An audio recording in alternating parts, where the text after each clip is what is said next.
দেখুন, ভগবান তত্ত্বটা তৈরি হয় তিনটে জিনিস দিয়ে। যেমন বালি, সিমেন্ট আর ইট দিয়ে একটা দেওয়াল তৈরি হয়, তেমনি তিনটে জিনিস দিয়ে ভগবান তৈরি হয়: সৎ, চিত আর আনন্দ। এই শব্দগুলো একটু শুধু শুনে রাখুন, মানে বুঝতে সারা জীবন লেগে যাবে। সৎ মানে সত্তা, চিত মানে চৈতন্য, আর আনন্দ মানে নির্ভেজাল সুখ। যে আনন্দ কোনো নিরানন্দের কারণ হতে পারে না। আমাদের কাছে কোনো কোনো আনন্দ নিরানন্দের কারণ হয়। যেমন ধরুন, যদি কেউ মদ্যপান করে, খুব আনন্দ পাচ্ছে, কিন্তু এই মদ্যপান অতিরিক্ত করার ফলে তার শরীর যখন খারাপ হবে, এই কষ্টটার দুর্ভোগও তাকে পোহাতে হবে। তাহলে এই কষ্টের দুর্ভোগের জন্য তার কারণ কোনটা? মদ্যপানের আনন্দটা। কাজে কোনো কোনো আনন্দ দুঃখ বয়ে নিয়ে আসে, সেই আনন্দ কিন্তু ঈশ্বরের আনন্দের সঙ্গে এক নয়। যে আনন্দ আপনাকে কখনো দুঃখ দিতেই পারে না, যেমন কীর্তন শোনার আনন্দ, কীর্তন শোনার যে আনন্দ, সেটা কোনোদিন দুঃখ দিতে পারে আপনাকে? ভাগবত কথা শোনার যে আনন্দ, সে কোনোদিন দুঃখ দিতে পারে? এই আনন্দ কখনো দুঃখ দিতেই পারে না, এটা নির্মল আনন্দ। ওই জন্য এই আনন্দটা ভগবানের অংশ। ভগবানের তিনটে অংশ: সৎ, চিত, আনন্দ। তার মধ্যে আনন্দ অংশটা যখন নারী রূপ ধারণ করলো, তারই নাম রাধারানী। তাহলে ভগবানের 30% রাধারানী হচ্ছে, মানে 33.3 মাথায় পৌর্ণপুণিক থাকছে। যদি সৎ, চিত, আনন্দ মিলে ভগবান হয়, তাহলে তার মধ্যে একটা অংশের নাম আনন্দ। সেই আনন্দটা যখন নারী মূর্তি ধারণ করলো, সেটাই রাধা। রাধা কৃষ্ণ প্রণয় বিকৃতির লাদিনী শক্তির আসমাদিকাত্মানবী ভুবিরদে ওয়েদন গত।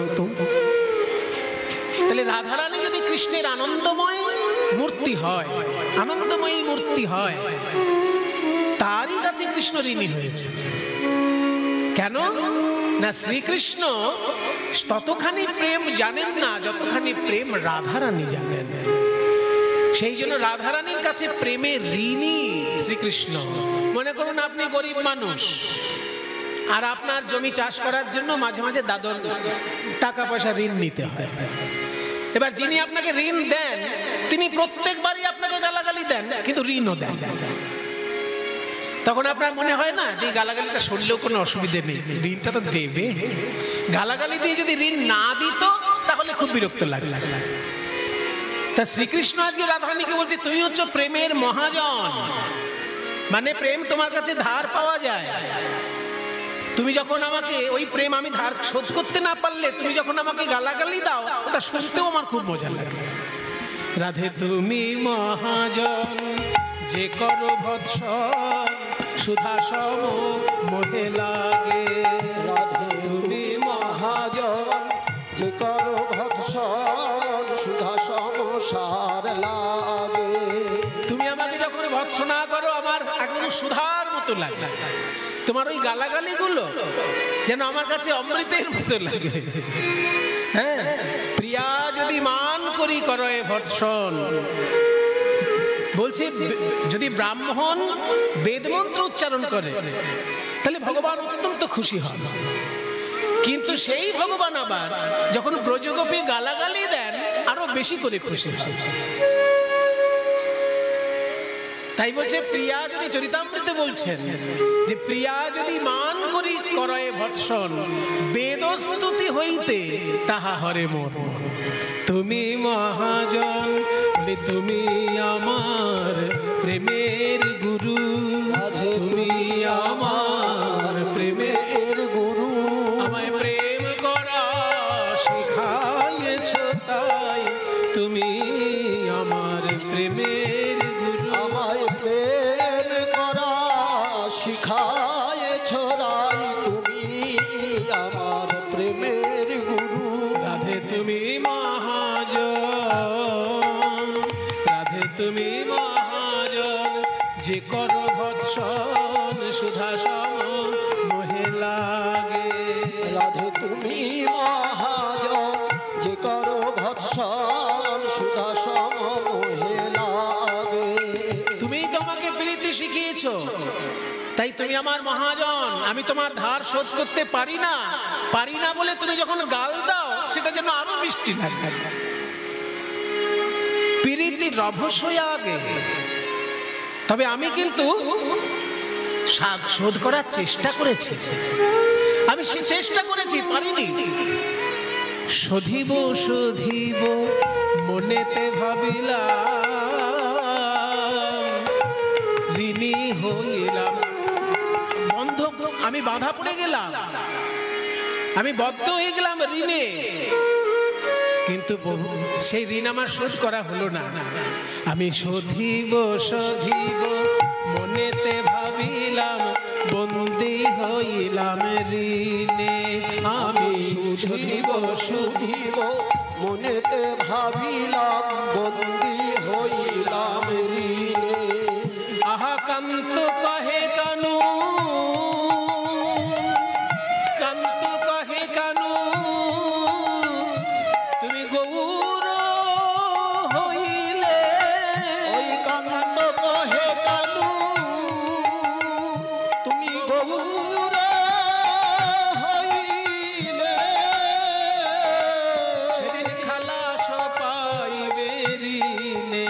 ওই কান্ত কহে কানু, গৌর হইলে খালাস পাইবে ঋণে।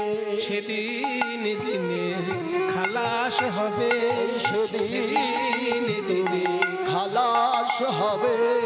যেদিন গৌর হয়ে নদিয়ায় যাবে, সেদিন ঋণে খালাস পাবে। গৌর হয়ে নদিয়ায় যাবে, সেদিন দিনের খালাস হবে। যেদিন গৌর হয়ে নদিয়ায় যাবে, নদিয়ায় যাবে। প্রেম ঋণ শোধ করার উপায়টা কেমন দেখুন। আপনি ধার নিয়েছেন 100 টাকা, আপনি আমাকে ধার শোধ করবেন কি করে? 100 টাকাই দেবেন, তাই তো? আপনি বিয়েতে যে সোনার আংটি পেয়েছেন সেটা তো দেবেন না, সেটা কখনো দেয় কেউ? আপনার বিয়েতে শ্বশুর বাড়ি থেকে আশীর্বাদের সময় যে সোনার আংটিটা পেয়েছেন সেটা কখনো ধার হিসেবে শোধ করবেন কি? বাড়ি ছেড়ে পালিয়ে যাবেন, তবুও ধার হিসেবে ওটা শোধ করবেন না, এটাই তো করেন লোক। কিন্তু গোপীগণ বলছে, কৃষ্ণ আমাদের প্রেম ঋণ যদি তোমাকে শোধ করতে হয়, আমাদের কাছে শোধ করতে হবে না। তুমি হতভাগ্য কলিজীবকে যদি তোমার এই হৃদয়ের প্রেম দান করতে পারো, সেদিনকে তোমার ঋণ শোধ। হরি বল, হরি বল। তাহলে ভগবানের ক্ষেত্রে সেটা হলো না, যে ভগবানকে ধ্যানে পাওয়া যায় না, মন্ত্রে পাওয়া যায় না, যাগযজ্ঞে পাওয়া যায় না, সব সময় তিনি আমাদের চোখের আড়ালে আড়ালে থাকেন। তিনি নিজে নেমে এসে আমাদেরকে প্রেম বিতরণ করছেন। কেন? ঋণ শোধ করছেন। ঋণ করেছেন ব্রজ গোপীর কাছে আর ফেরত দিচ্ছেন সাধারণ মানুষের কাছে। এইটাই হচ্ছে কলিযুগের ভাগ্য। এই ঘোর কলিযুগের বড় ভাগ্য এটাই যে ভগবান কৃষ্ণ প্রেম ঋণ করেছেন গোপীদের কাছে, গোপীদের কাছে ফেরত দেবার কথা, কিন্তু সেটা নয়, তিনি ফেরতটা দিচ্ছেন আমাদের কাছে। গোপীরা যেমন হা কৃষ্ণ বলে অজস্র শ্রুধারায় ভেসে কেঁদে কেঁদে বেড়াতো, সেই ঋণটা শোধ করছেন ভগবান গৌরাঙ্গ রূপ ধারণ করে হা কৃষ্ণ বলে কেঁদে কেঁদে আমাদের কাছে তিনি নয়নের জলে ভাসছেন। সেই প্রেম তিনি আমাদেরকে দিচ্ছেন। যেদিন গৌর হয়ে নদিয়ায় যাবে, সেই ঋণের খালাস পাবে। যেদিন গৌর হয়ে নদিয়ায় যাবে, সেদিন খালাস পাবে। তাই কান্ত কহে কানু। এই যে কান্তের পদ আপনারা শুনলেন, আশ্চর্য ব্যাপার, এই বৈষ্ণব পদাবলীটি নেতাজি সুভাষচন্দ্রের অত্যন্ত প্রিয় গান ছিল। আমাকে তাপাইবাবু বলেছেন যে উনি প্রায়ই এই গানটি ওনার গাড়িতে চালিয়ে চালিয়ে শোনেন।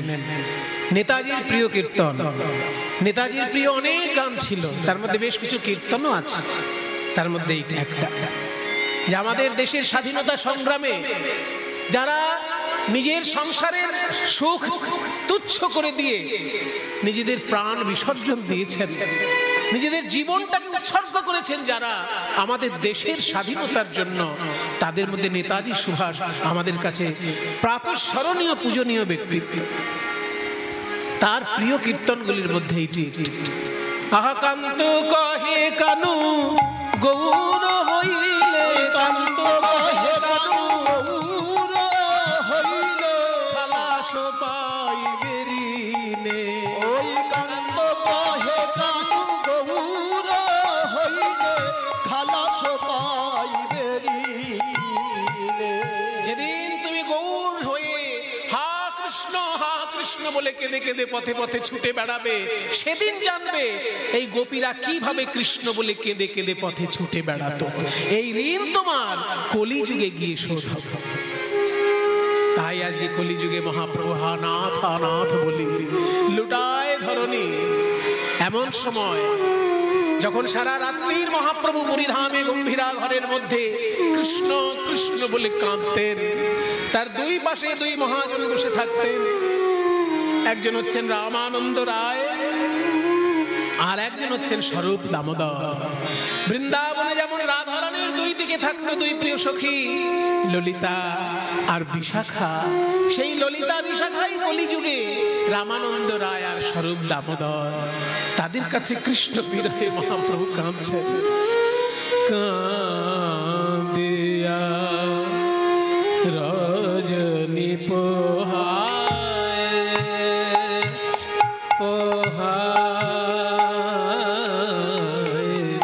রজনী পোহায়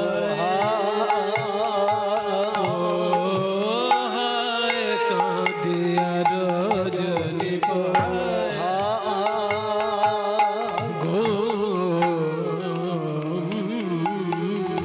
গম্ভীরা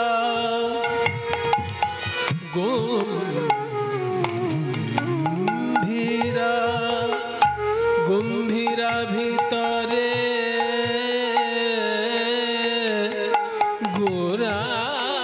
গোরারায় গোরারায় গম্ভীরা ভিতরে ভিতরে গোরারায় গোরারায় গম্ভীরা ভিতরে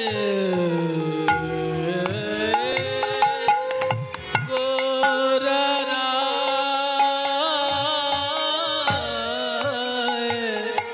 গম্ভীরা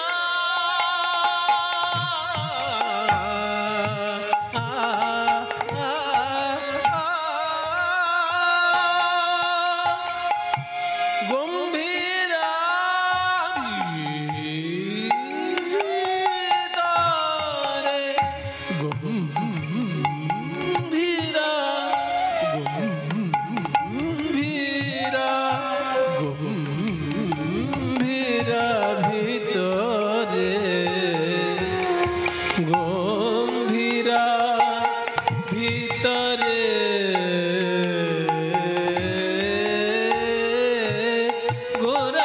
গোরারায় গোরারায় চণ্ডীদাস বিদ্যাপতি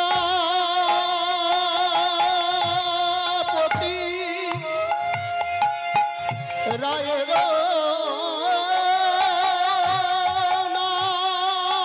নাটক গীতি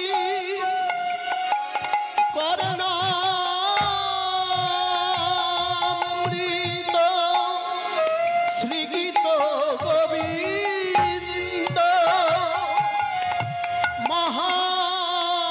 মহাপ্রভু রাত্রি দিনে রায় রামানন্দ শনে গায় শুনে পরম আনন্দ। গম্ভীরা ভিতরে গোরারায় রজনী পোহায় গো কাঁদিয়া রজনী পোহায় গো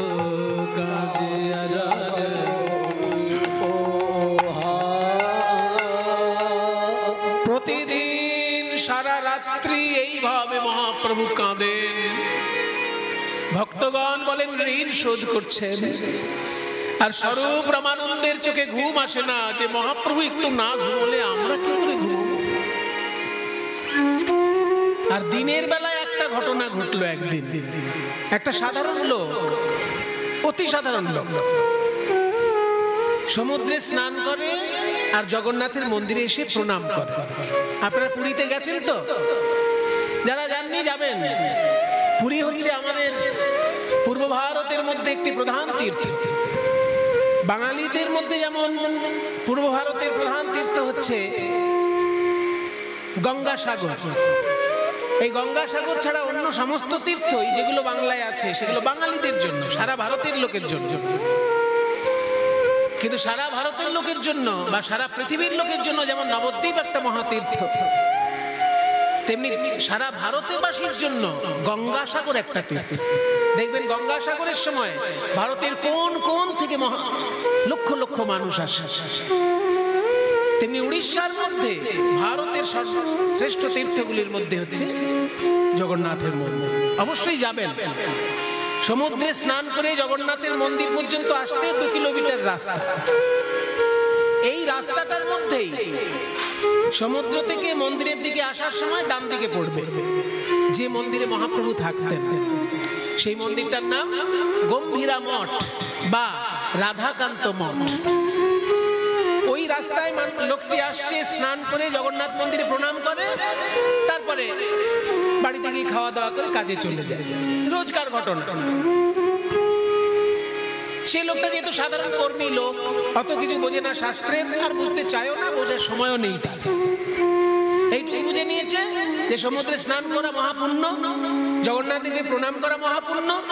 ওই জন্য স্নানটা করে প্রণামটা সেরে খাওয়া দাওয়া করে কাজে চলে যায়। আর সারাদিনের মধ্যে ভগবানের সঙ্গে কোনো যোগাযোগ নেই।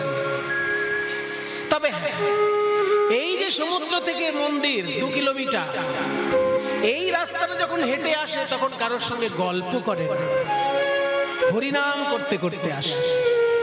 জানে যে 24 ঘন্টার মধ্যে আমি আর ভগবানকে ডাকার সময় পাবো না, তাই এই রাস্তায় হাঁটার সময় সে আর কিছুই করে না, নাম করতে করতে আসে। আর সেই রাস্তার পাশেই মহাপ্রভুর মন্দিরটা। যেই একটু উচ্চৈস্বরে হরিনাম হয়ে গেছে, অমনি মহাপ্রভুর কানে এসে পড়েছে। আর মহাপ্রভু উন্মাদের মতো ছুটে চললেন লোকটির দিকে।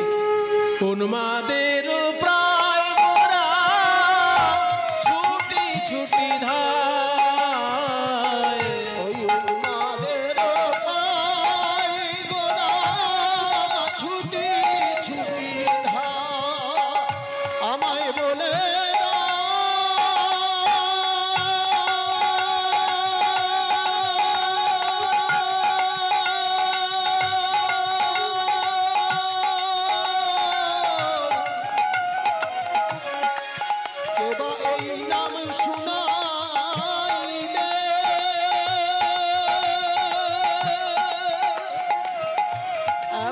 মধুর মধুর মধুর করে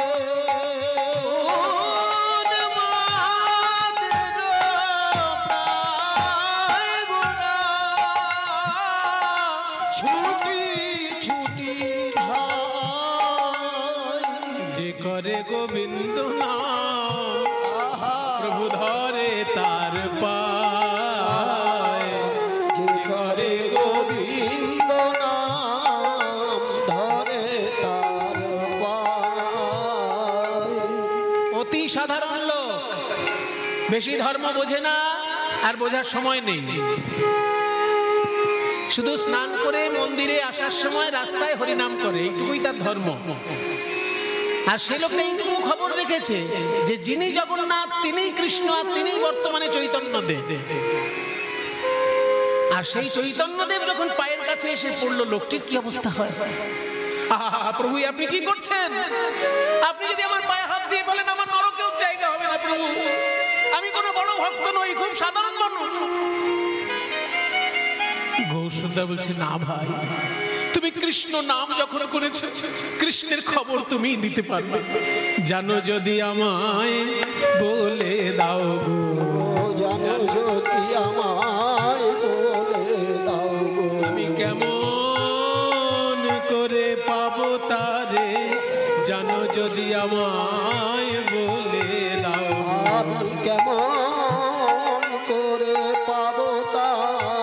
জানো যদি আমায় বলে দাও আমি কেমন করে পাবো তারে যার নাম শুনাইয়ে আমায় পাগল কইলে কেমন করে পাবো তারে শোনায়ে পাগল কইলে কেমন করে পাবো তারে শোনায়ে পাগল বলি জানো যদি আমায় বলে দাও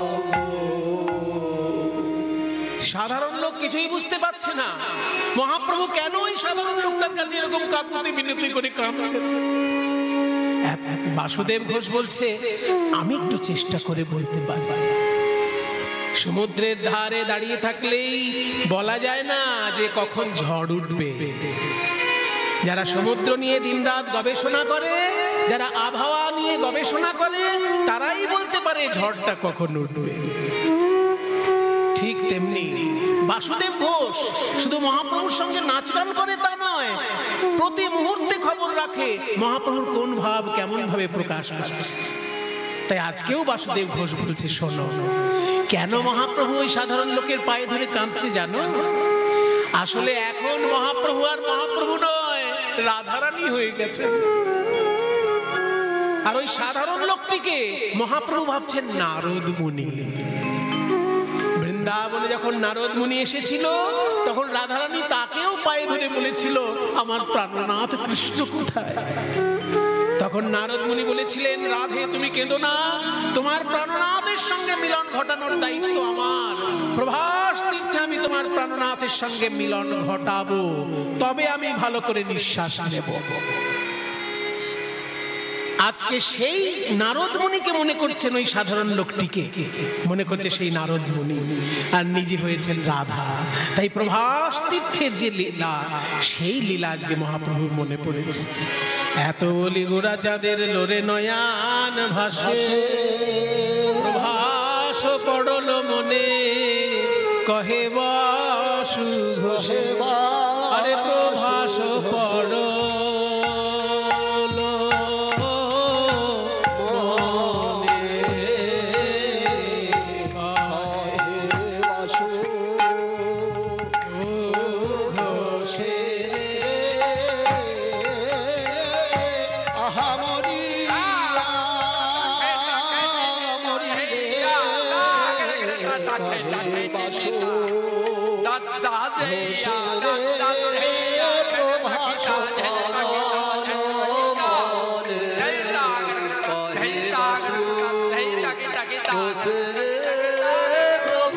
তাই শ্রীকৃষ্ণ বলেছিলেন না, কেবা কানু কহেরাই, কানু কহেরাই কহিতে ডরাই ধবলি চরাই। কিবা কানু কহেরাই কহিতে ডরাই ধবলি চরাই আমি। কিবা কানু কহেরাই, কানু কহেরাই কহিতে ডরাই ধবলি চরাই মুই। কিবা কানু কহেরাই কহিতে ডরাই ধবলি চরাই আমি। আহা রাখালিয়া মতি, রাখালিয়া মতি না জানি প্রীতি, ওই রাখালিয়া মতি না জানে প্রীতি। রাখালিয়া বলে আমি রাখাল বই তো নয় হে, রাখালিয়া বলে আমি রাখাল বই তো নয় হে, হেনু রাখা রাখাল বই তো নয় হে, হেনু রাখা রাখাল বই তো নয় হে। রাখালিয়া মতি কি জানি প্রীতি, প্রেমের পসরা তুই। প্রেমের পসরা তার মানে কি? তুমি প্রেমের পরিপূর্ণ মূর্তিময়ী প্রতিমা, পরিপূর্ণ মূর্তি প্রেমের। তা তুমি হলে প্রেমের মূর্তি আর আমি হলাম রাখাল। আমি কি বুঝি ভালোবাসার?